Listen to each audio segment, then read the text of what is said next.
My name is Brenda. I'm with Rock County Human Services. I just want to thank you for coming to our 6th annual Rock for Recovery event. I can't believe it's been 6 years. Last year, you guys saw us a lot on Facebook. Due to the pandemic, we couldn't do this. I'm so excited to see such a great turnout. With the pandemic, we've kind of experienced the lack of connection and socializing with others.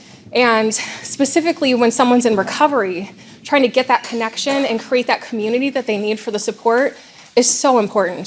So I'm just so grateful that you guys are here to share that and to be support for our community. Rock County Human Services, as well as Janesville Mobilizing for Change, helps put on this event. So I just want to thank JM4C for that.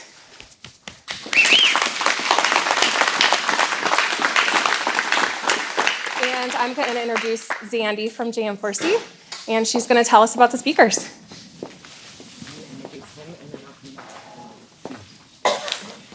Okay, so just to echo what Brenda said, thank you guys all for coming out here. We really appreciate everybody being out here.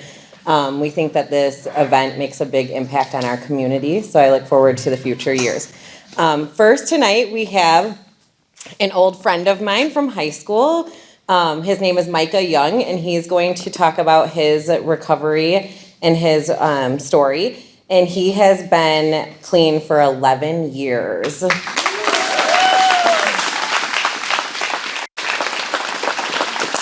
He's been with his girlfriend Melissa for 10 years, and they have 3 kids together. So I am going to pass this off to Micah so he can tell you the rest of his story.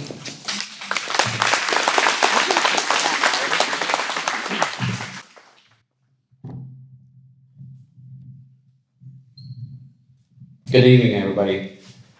Actually, I could probably talk louder than this. It's been a long time since I've been up to a podium or to a mic. So it's been about 5-6 years, so bear with me if I get a little nervousness or a little jittery or just keep on rambling. So hopefully I got my notes back here to go back onto. But I just want to go ahead and give you guys a shout out. I'm from Rockford, and so you guys got an amazing support system right here. They don't have nothing like this in Rockford at all. Not at all. So give your guys a round of applause for that, because that is awesome. So for me, I'm just going to start off with, since I said that, when I was looking for recovery, there was not a lot of recovery in Rockford. You either got to have insurance, or you got to wait on a waiting list, or what I did was join the Salvation Army. So now I'm gonna go back and just kind of go over and let you guys know about how I started my drug usage or when it's all started. About the age of 12, I started using marijuana, alcohol. Throughout the years, it kind of progressed into doing other drugs. Okay, I won't go into it, but it just kept on leading to even harder stuff. About the age of 16 is when I took my very first line of heroin. And that was the beginning of the end, to be honest with you guys. From there, it just progressed. It progressed from doing it every 6 months, to every 3 months, to every 2 months, to every month, to every week, to every day. I always said to myself, I never had a problem. I'm just doing it socially. I'm just doing it with my friends, just hanging out. But then I realized when I was waking up dope sick, I thought I had a back problem, or I thought I had a leg problem. And I went to the doctors, and I was sitting there saying, I got my back's hurting, I'm feeling sick, I'm always sick, I'm run down all the time. There's nothing wrong with you. Then I realized I was an addict. I was a heroin addict. So that went on for 10 years, and I can go ahead and tell you guys stories of my 10 years of usage. But in the middle of that 10 years, I was shooting up between $500 to $600 a day. I was dating a woman back then. At the end of that relationship, she came up to me and said, do you know how much you spent this year? I said, no. She said she spent $90,000 in 1 year, just on heroin alone. Knew I had a problem, real big problem then. I had started having friends and associates pass away from overdosing. I started getting scared, wanted to get my act clean. And so, but it just never happened. So at the end, I went and moved in with my father. And I was trying to get clean. I went to his campground, trying to get myself cleaned up. One night, my dog was deathly scared of storms and broke into my room, found my paraphernalia. Well, my dog broke into my room, and then my dad went to go check the room to get the dog out. Well, while he was in there, he found all my paraphernalia. He called the cops on me, had me arrested. I got put in jail. So for 2 weeks when I was in jail, I was thinking, well, this is my time. I have to get clean. I don't know if a lot of you guys heard of a foxhole prayer, but that's what I did. A foxhole prayer. I didn't believe in Jesus. I didn't believe in God. Never went to church on Sundays. Never did none of that. I said, God, I will do anything in the world if you get me out of here. Anything. Don't matter what it is. So after the 2 weeks was done, I got on a furlough. I got out. I was trying, now here's my treatment. This is where the treatment thing comes into plan. And this is where I give you guys a lot of credit because I've seen a lot of booths offering stuff. First one was a Rockford Rescue Mission. Well, I can come in there, they said, but I had to go out, leave at night. Well, that's not an option because I called my father. He said, I'm not welcome back. He goes, I wish you were never my son. That broke me. That broke me. So my second option was Rosecrans. Don't know if some of you guys have heard of Rosecrans. Okay, it's a treatment program in Rockford. All right. Didn't have no insurance. Couldn't go in. My last resort, Salvation Army. Called them, said, hey, I need help. I need to go somewhere. I don't have nowhere to live. I'm homeless. I'm addicted to drugs. I need help. They said, well, come on in. So I came on in a Saturday. They sat me down, told me how the program worked. They said, this is a God-based program. You're going to go to church on Sundays. And I said, whoa, wait a minute. Church on Sundays? Like, yep, you got to wake up at 7 o'clock in the morning, get ready, go to chapel at 9. I said, man, this program's not going to be for me. I'm not going to end up doing this at all. I said, I'm probably going to be leaving this and going and getting dope the next day. Stuck it out. As I was sitting there through that church service, I was sitting in a pew, and this is in May. So it wasn't cold, it wasn't hot out. I started feeling tingling sensations in the middle of service from the bottom of my feet to the top of my head. Didn't happen once, didn't happen twice, it happened 3 times. I said, that's kind of weird. I'm not cold, I'm not hot. This is kind of weird. So I went back up to my dorm room, and I was sitting there thinking, that's what I did, that foxhole prayer back in jail. I'm here at the Salvation Army. And this is where I'm at. And that's where my recovery was at. And that's where it all started. It wasn't great. It wasn't awesome at first. But that was the support I gained when I was in recovery, in my addiction. Was the Salvation Army and the recovery program. NA, AA, CA, whatever it may be. So I did that through a year. After that year, you graduate, you're supposed to graduate and get a job. That was the terms of graduating that program. So after that, I graduated, and then I worked at a church. And that's where really my recovery began. Not the year in Salvation Army for me. I was just getting my structure down. I was just getting the tools to go do whatever I needed to do in recovery. Once I stepped out in that real world is when it all came in. Okay. I want to go back to when I was in recovery, when I was in the Salvation Army. My best friend Jordan Steiner died, and he died over a heroin overdose. And that's when I really woke up and said, my life's got to change. I got to do something. And so that's when I really stuck to the program. Sorry guys. I do that every time when I talk about him.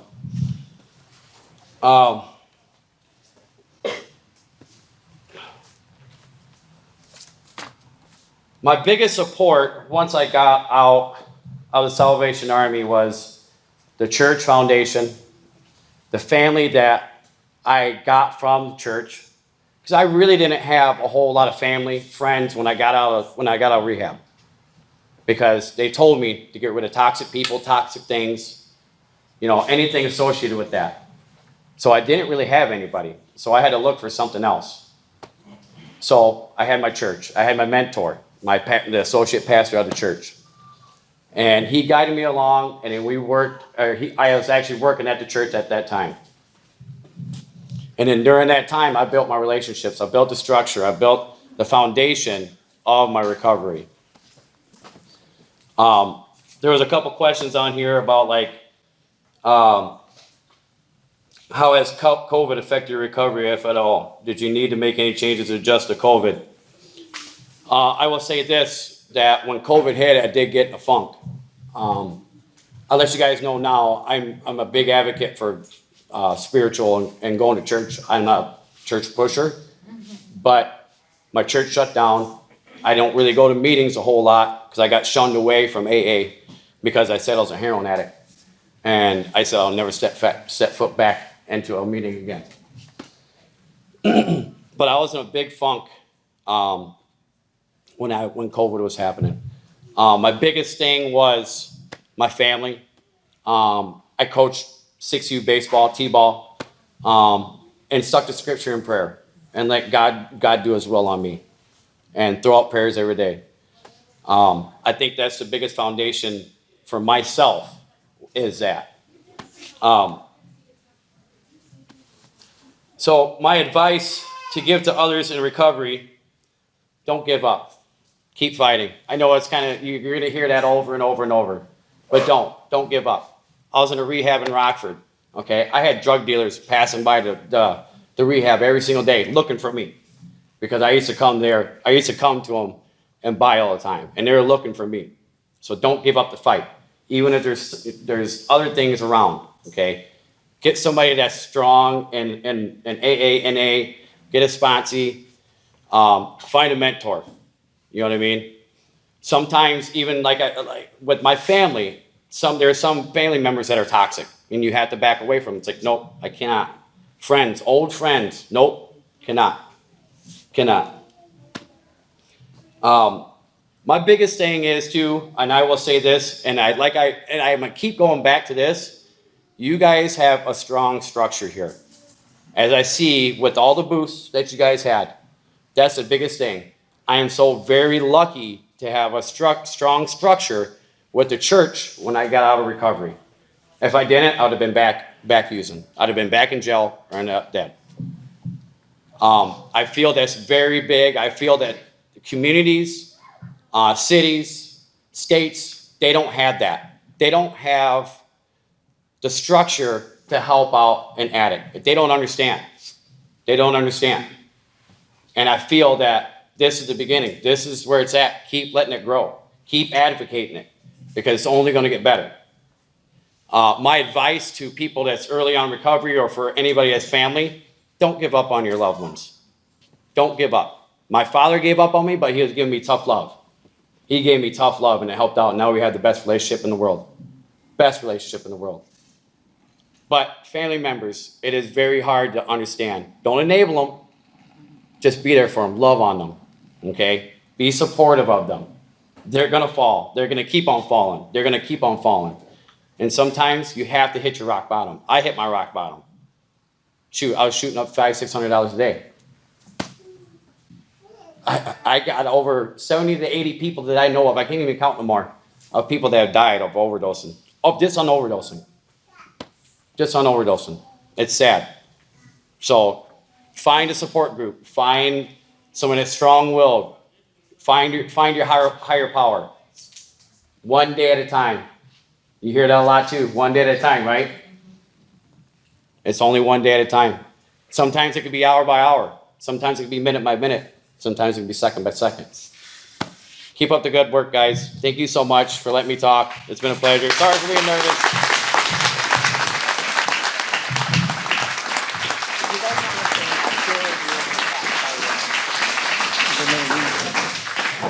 You gotta get a jacket now, man. All right, thank you, Micah. Can we give him one more round of applause? It takes a lot of courage to get up here and share your story, so. That was a short, sweet version, too.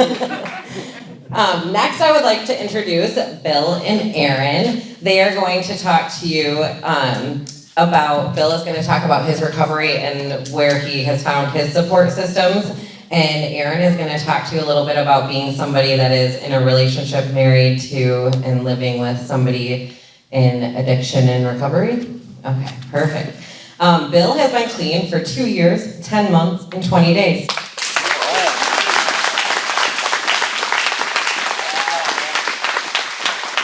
They have been together for 16 years. Don't ask me about how many years they've been married. It's weird. They've been married twice. And they have 3 kids and a granddaughter. So thank you, Erin and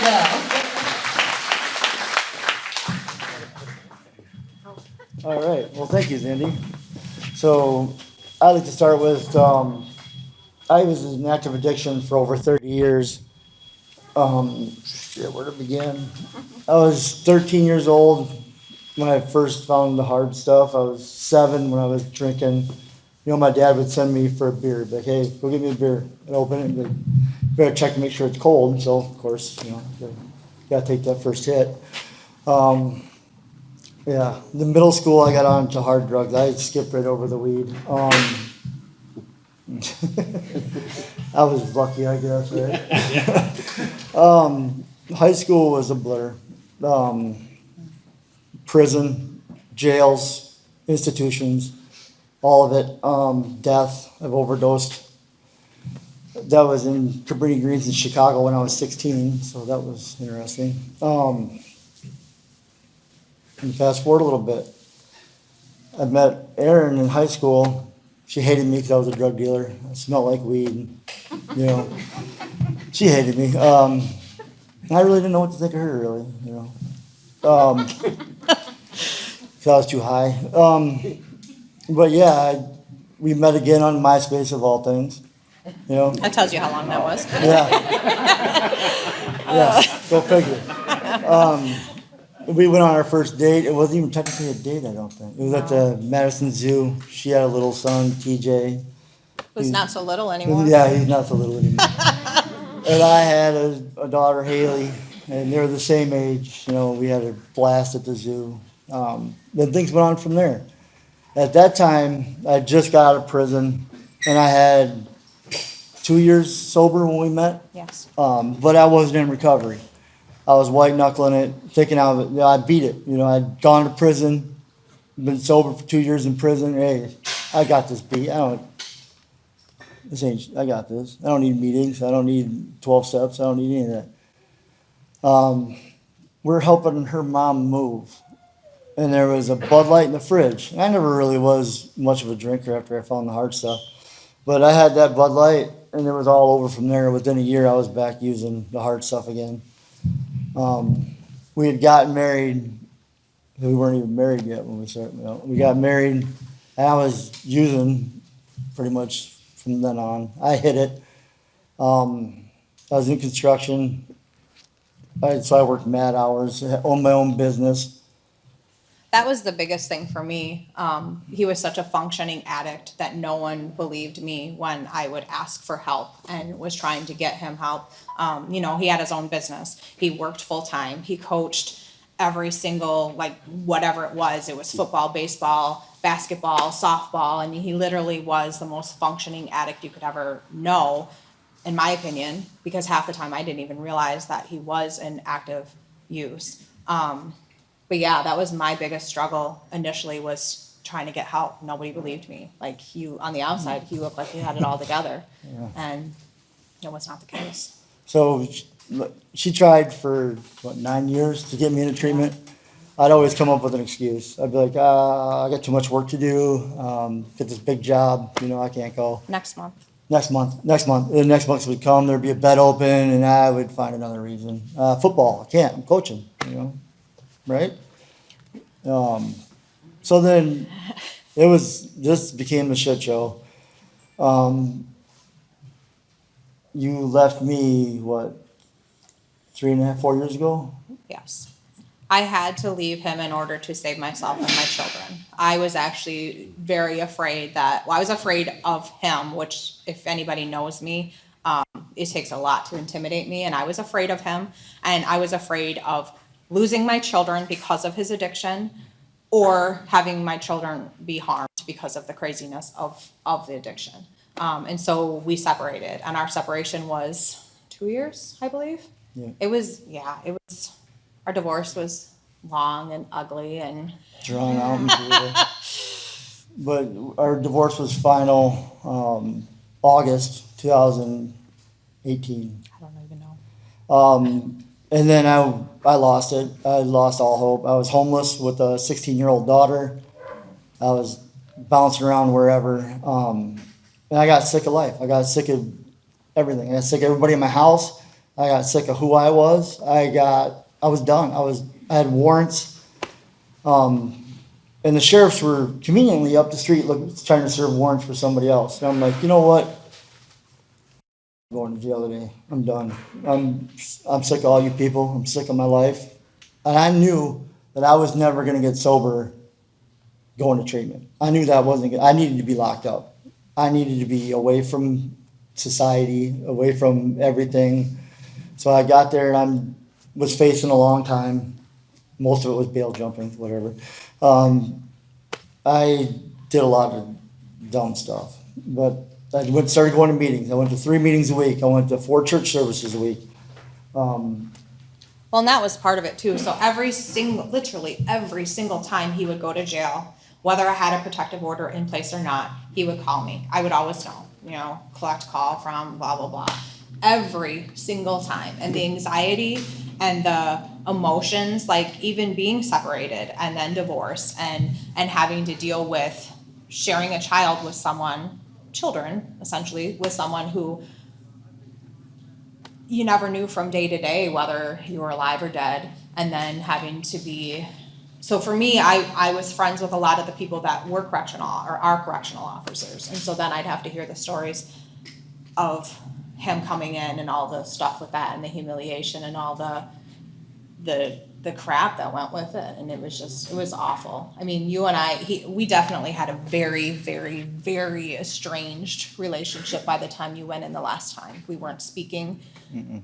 He called me and wanted me to bring the children to see him, and I struggled with it a lot, because who takes their kids to jail to see their dad behind bars in an orange jumpsuit? You know what I mean? Like, that's not who I am. Like, that's not okay. That's not what we do. And I did. I struggled a lot with it. And I eventually knew that it was what my kids needed. They needed a relationship with their dad.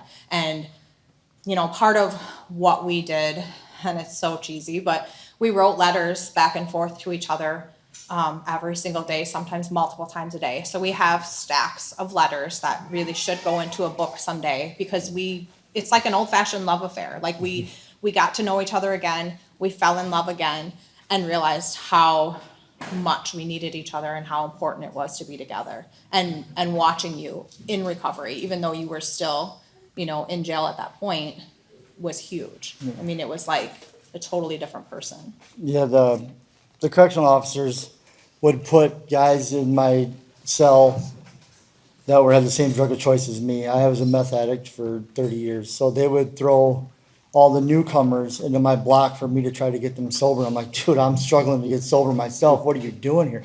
But I'd drag them to meetings. I'd get them out. I'd hold meetings 3 or 4 times a day. And if they listened, I didn't care. I was holding the meeting. Maybe it caught on, maybe it didn't. I didn't care. I was doing it because I needed it. I got out. I did 6 months that time. That wasn't much. I got out and I knew I needed to be away from everyone, my family included. I needed to be gone.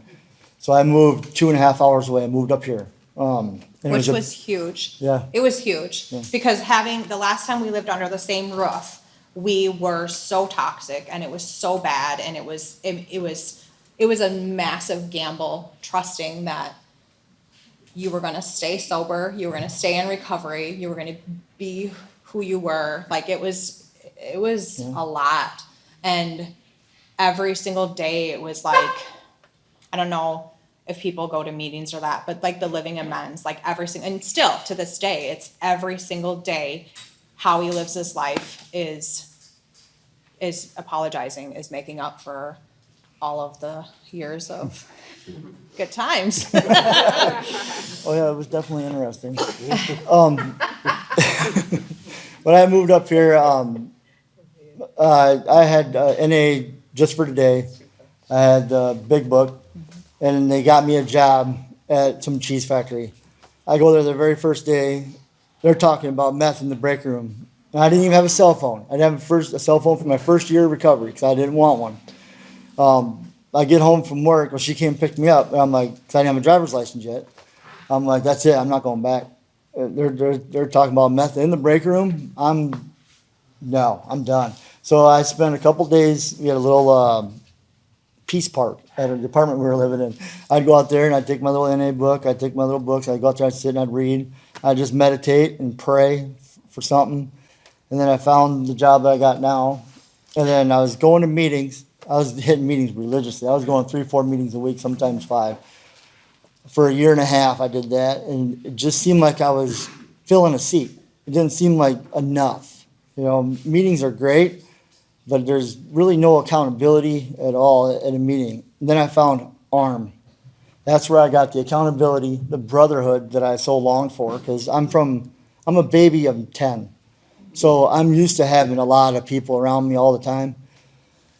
And then when I found my brothers, it was, oh man, I can't. Well, plus the biggest piece of that is, you know, so going from riding motorcycles your entire life and doing all the crazy things and whatever, and then having the option to be in a recovery, you know, the Association for Recovering Motorcyclists. So you get to ride your motorcycle, you get to have your brothers and sisters, you get to all the things that you do. So some people don't realize, you know, like just because you're in recovery, you don't have to give up all that stuff. Your life doesn't completely change. Yeah, I don't know. I feel like that's a huge piece. For me, being someone who's married to someone who's in recovery, and I also work with people who are in active addiction, for me personally, ARM is an extended family. It is my family.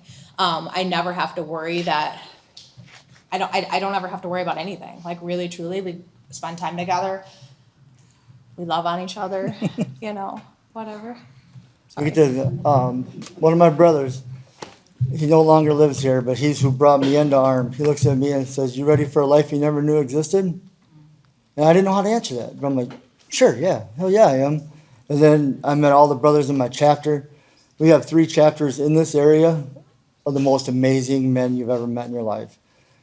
And they say there's no fun in recovery. I'm saying bullshit because we do a lot of cool shit, right?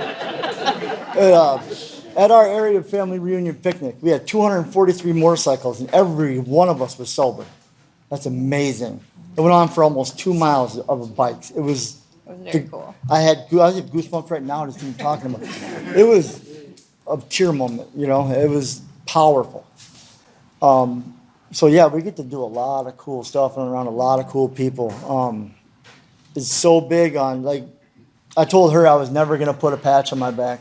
And that was a promise I made to her 16 years ago when I first got that first motorcycle again. I'm like, don't worry, I'll never put a patch on my back. But these guys, it's not like, oh my God, I can't even explain. You have to be there. You have to, you know, come to Recovery House, 332 South Crosby Avenue, Tuesdays and Thursdays, women's on Wednesdays. Please come over. That's a whole new, like, I thought I knew recovery until I went there. Like, that's actual recovery. They actually give you feedback, not just sit there listening to you and be like, okay, then share their drama. There's accountability. That's the biggest piece. The biggest piece is the accountability. You can't get away with any crap. I wish you would come up there. It's good meetings, best meetings in town. Like I said, I've been all over the meetings from Iowa, Illinois, Minnesota, Wisconsin, and Janesville's got the best recovery around. It really does. And I'm forever grateful for all my brothers.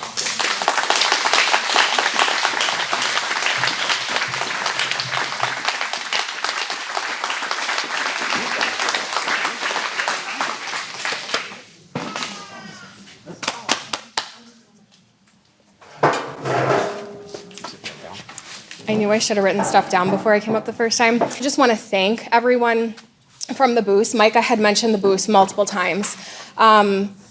We can't do this alone. Just with the two organizations that I talked about that provided the funding and oversight for this, we can't do this alone. We had a community, we have a group of people that got together and volunteered their time to put this together every year. So even last year when it was virtual, we had a group of people trying to plan that because virtual was really hard, you guys. I think this was actually easier than virtual. So again, I just want to thank everyone that came for the booths. Marcia's going to come and talk. Are you doing this? We're planning. And Marcia brought something different this year that I'm just going to have her touch on. She doesn't know I'm asking her to do this, but I'm just going to have her touch on what they had going on out at the pavilion and maybe some additional resources. I also want to just touch on Erin, her position too. With my role in Rock County, I work with Erin, and I just professionally can't say enough about what she does and what she provides to our community.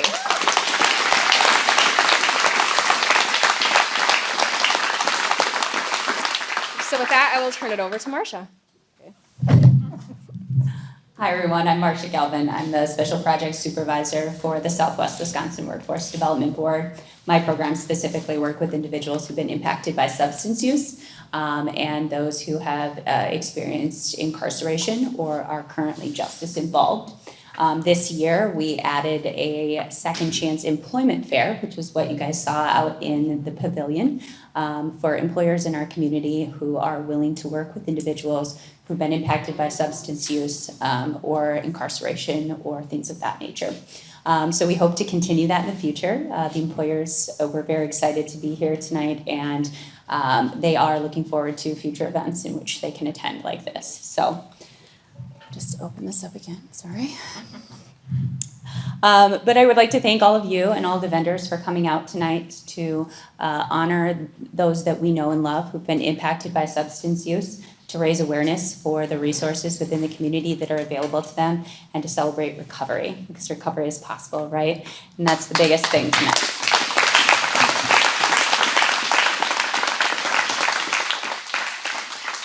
And at this time, if everyone could get up and circle around, we're going to do our candlelight vigil, and if you would like.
Jane Golberg. I'm with Janesville Mobilizing for Change. We're a substance abuse prevention coalition, and we work in the community with our community partners to reduce and prevent substance use, especially among youth.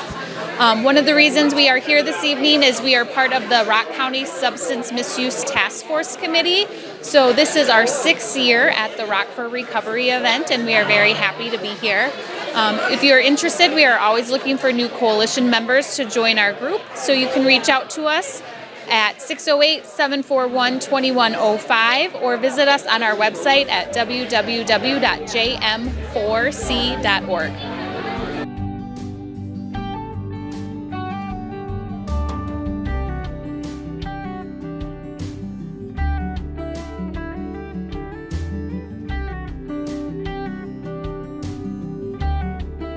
I'm Andrea Simon from Division of Vocational Rehabilitation, and I work here at the Rock County Job Center. And we're here, Carrie and I are here representing the Rock County Job Center and all the partner agencies that we have here.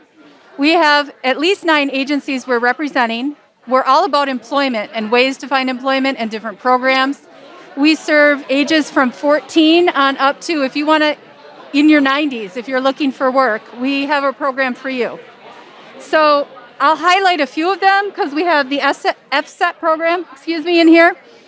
Then we also have the community support for people with AODA issues are in here.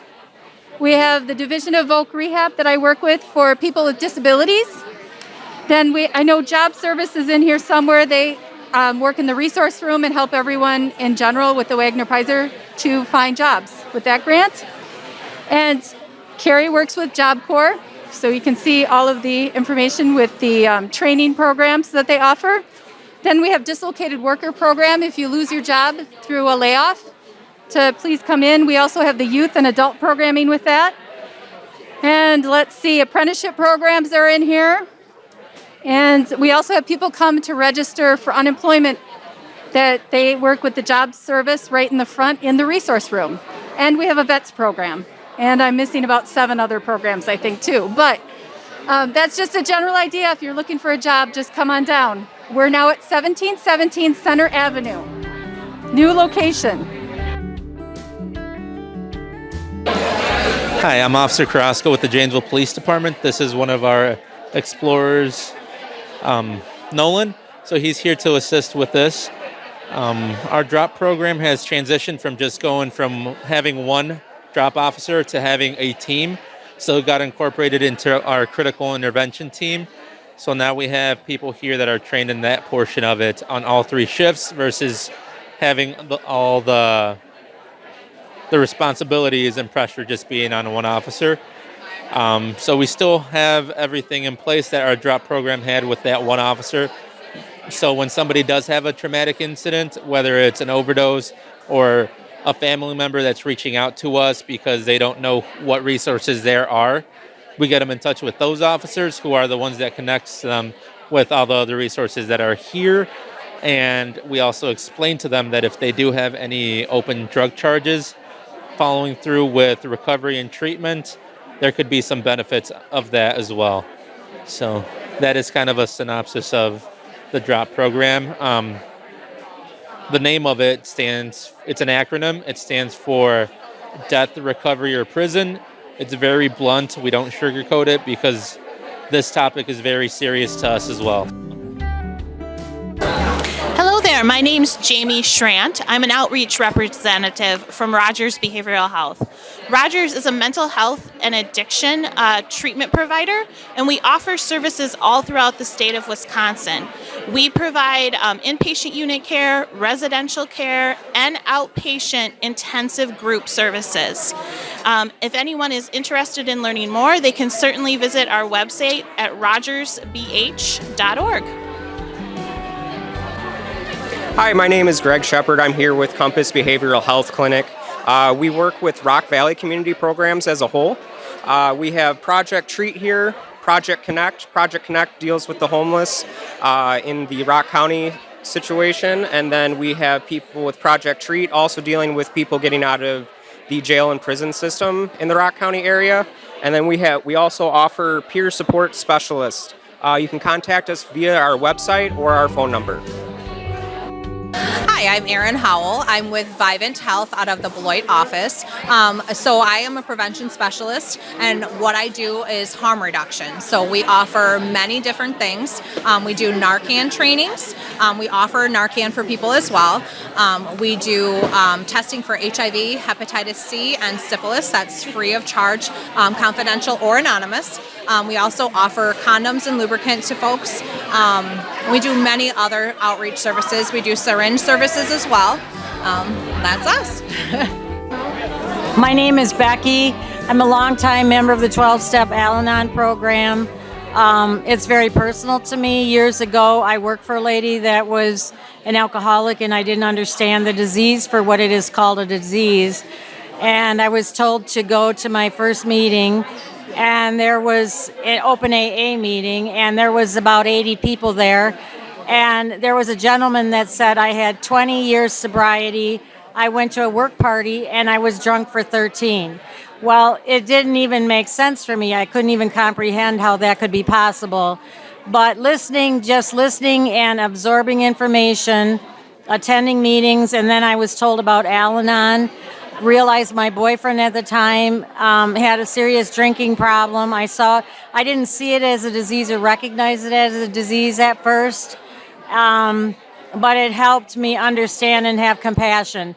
Had I not walked through those doors, my life would be perpetually not the way it is today. I would not understand the compassion and have compassion for what is literally everywhere in our society. It permeates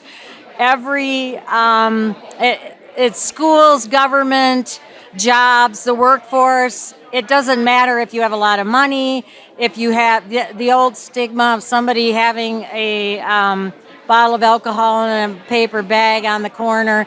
It's not anything like that. And I worked with children in Alateen, and their stories are almost incomprehensible. And I'm so grateful that at least we have a program that people can reach out and, have the help that's needed. So, thank you. Hi, my name is Lisa Thompson, and I'm here with DEFY from Beloit, Wisconsin, Family Services. We help with domestic violence. We are a domestic violence shelter, and we help with domestic violence. We help with SHARP, which is sexual assault. We also help with shelter, food services to help people with food and housing and different projects in the community. My name is Jane Jechenthal, and I'm the house manager for the Micah Project. The Micah Project is a sober living home for women. We are right here out of the Janesville city, Rock County, and we can house up to 8 women. And what we do is we connect the women to resources which would best fit their needs. So we have women that come from different backgrounds. Some need resources with food, medical, jobs, and we would help them get the services that they need. And we also work along with their recovery. So one of the requirements for the residents is that they have to get acquainted with support groups. Life coach. Life coaches. Some are in drug court. Some are in family recovery.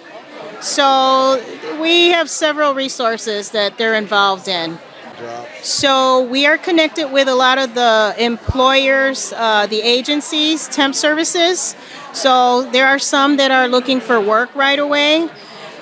We encourage them to get out there and work. But again, one of the main focus is that they work on their recovery. And oftentimes that means they have to seek out support groups.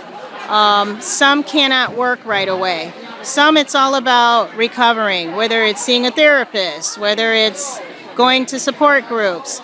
And then some are capable to get a job right away.